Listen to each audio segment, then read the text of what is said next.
राधे राधे दोस्तों, कैसे हैं आप सब। हमारे यूट्यूब चैनल में आपका स्वागत है। दोस्तों, धनतेरस के अगले दिन और दिवाली से एक दिन पहले नरक चतुर्दशी मनाई जाती है। इसे यम चतुर्दशी और रूप चतुर्दशी या रूप चौदस भी कहते हैं। यह पर्व नरक चौदस और नरक पूजा के नाम से भी प्रसिद्ध है। आमतौर पर लोग इस पर्व को छोटी दीपावली कहते हैं। छोटी दीपावली को हनुमान जी के जन्मोत्सव के रूप में भी मनाया जाता है। इस दिन भगवान श्री कृष्ण, हनुमान जी और यमराज की पूजा की जाती है और व्रत रखने का विधान है। ऐसी मान्यता है कि इस दिन जो व्यक्ति सूर्योदय से पूर्व अभ्यंग स्नान करते हैं उन्हें यमराज की विशेष कृपा प्राप्त होती है। उन्हें नरक जाने से मुक्ति मिलती है और सारे पाप नष्ट हो जाते हैं। स्नान के बाद सुबह सवेरे राधा कृष्ण जी के मंदिर में जाकर उनका दर्शन करने से, राधा कृष्ण जी भगवान जी की पूजा करने से पापों का नाश होता है और रूप सौंदर्य की प्राप्ति होती है। और छोटी दीपावली पर यमराज के लिए यम दिया जलाया जाता है, जिससे अकाल मृत्यु नहीं होती। नरक चतुर्दशी पर सूर्योदय के समय और सूर्यास्त के समय दोनों समय ही विशेष रूप से पूजा करने का विधान है।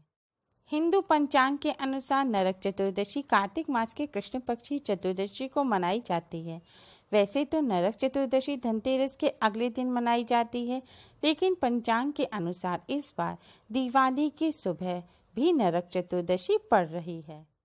इस बार नरक चतुर्दशी तिथि 23 अक्टूबर की शाम 6:03 पर शुरू होगी और 24 अक्टूबर की शाम 5:27 पर समाप्त होगी। क्योंकि नरक चतुर्दशी पर अभ्यंग स्नान सूर्योदय से पहले ब्रह्म मुहूर्त में किया जाता है, इसलिए इस बार नरक चतुर्दशी 24 अक्टूबर बड़ी दीपावली के साथ ही मनाई जाएगी। इस बार अभ्यंग स्नान का शुभ मुहूर्त है 23 अक्टूबर की सुबह 5:06 से सुबह 6:27 तक। नरक चतुर्दशी पर यम देवता के नाम का दिया जलाया जाता है। यह दिया जब भी जलाना चाहिए जब परिवार के सभी सदस्य घर के अंदर आ जाएं और उस रात घर से बाहर ना जाएं। नरक चतुर्दशी को रूप चतुर्दशी क्यों कहा जाता है? मान्यता के अनुसार हिरण्यगर्भ नाम के एक राजा ने राजपाट छोड़कर तप में विलीन होने का फैसला किया। कई वर्षों तक तपस्या करने की वजह से उनके शरीर में कीड़े पड़ गए। इस बात से दुखी हिरण्यगर्भ ने नारद मुनि से अपनी व्यथा कही। नारद मुनि ने राजा से कहा कि कार्तिक मास कृष्ण पक्ष चतुर्दशी के दिन शरीर पर लेप लगाकर सूर्योदय से पूर्व स्नान करने के बाद रूप के देवता भगवान श्री कृष्ण की पूजा करें। ऐसा करने से सौंदर्य की प्राप्ति होगी। राजा ने सब कुछ वैसा ही किया जैसा कि नारद मुनि ने बताया था। राजा फिर से रूपवान हो गया। तभी से इस दिन को रूप चौदस भी कहा जाता है। नरक चतुर्दशी पर अभ्यंग स्नान करने की विधि। स्नान करने के लिए इस दिन सूर्योदय से पहले उठना चाहिए और पूरे शरीर पर उपटन लगाएं या फिर तिल के तेल से शरीर की मालिश करें। सिर में भी तिल का तेल जरूर लगाएं। फिर अपामार्क, एक औषधीय पौधा जिसे सामान्य भाषा में चिरचिटा कहा जाता है, उसकी एक टहनी को अपने स्नान के पानी में डालें और अहोई अष्टमी पर पूजा के समय जो कलश में जल भरकर रखा जाता है उस जल में से भी थोड़ा सा जल अपने स्नान करने के पानी में डालें। अगर आपने जल नहीं रखा है तो आप स्नान के पानी में थोड़ा सा गंगा जल मिलाएं। अब स्नान करने से पहले चिरचिटा की एक और टहनी लें और उसे अपने सिर पर क्लॉकवाइज 7 बार घुमाएं।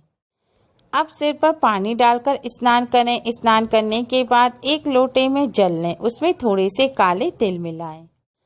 अब दक्षिण दिशा की तरफ मुख करके खड़े हो जाएं। यमराज को प्रणाम करें और इस जल से यमराज को तर्पण दें। 3 बार में इस जल को दक्षिण दिशा की तरफ मुख करके चढ़ाएं।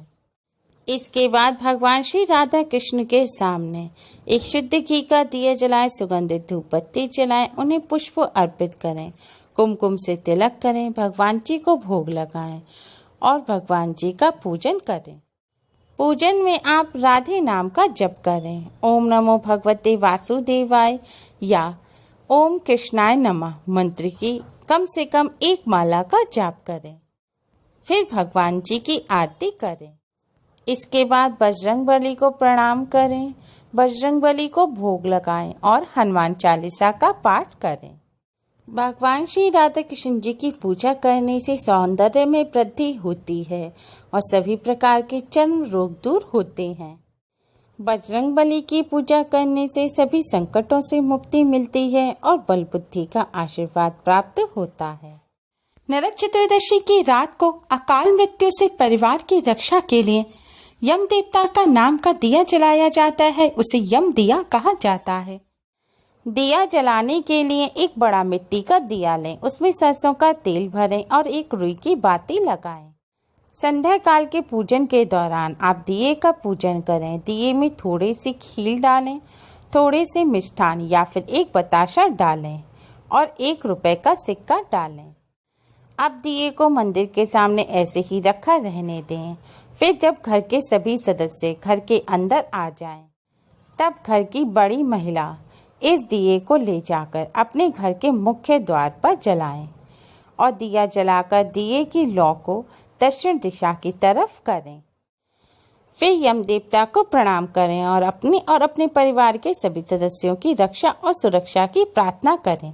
मान्यता है कि ऐसा करने से यमराज प्रसन्न होते हैं और लोगों को अकाल मृत्यु के भय से छुटकारा मिलता है।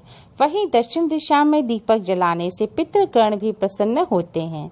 माना जाता है कि पितृपक्ष में धरती पर आए पितृगण इस वक्त पर लौट रहे होते हैं और दीपक जलाने से उनका मार्ग रोशन होता है। इससे प्रसन्न होकर वे अपनी संतान को सुखी और खुशहाल रहने का आशीर्वाद देते हैं। दिया जलाने के बाद पितृदेव को भी प्रणाम करें। ध्यान रखें, यह दिया जलाकर आप जब घर के अंदर आ जाएं तो घर का कोई भी सदस्य उस रात घर से बाहर ना जाए। छोटी दीपावली की शाम को भगवान श्री गणेश, माता लक्ष्मी और बजरंगबली का पूजन किया जाता है। संध्या काल की पूजा के बाद सरसों के तेल के दिए जलाकर अपने पूरे घर में रखने चाहिए। इसी दिन भगवान श्री कृष्ण ने नरकासुर के अत्याचार से तीनों जगत को मुक्ति दिलाई थी। इस सही विधि से नरक चतुर्दशी पर स्नान और पूजा करने से भगवान जी का आशीर्वाद प्राप्त होता है। उम्मीद है आपको हमारी ये वीडियो पसंद आई होगी। प्लीज़ लाइक करें, शेयर करें। हमारी और भी वीडियोस के लिए हमारे चैनल को सब्सक्राइब करना ना भूलें। Thanks for watching. Radhe Radhe.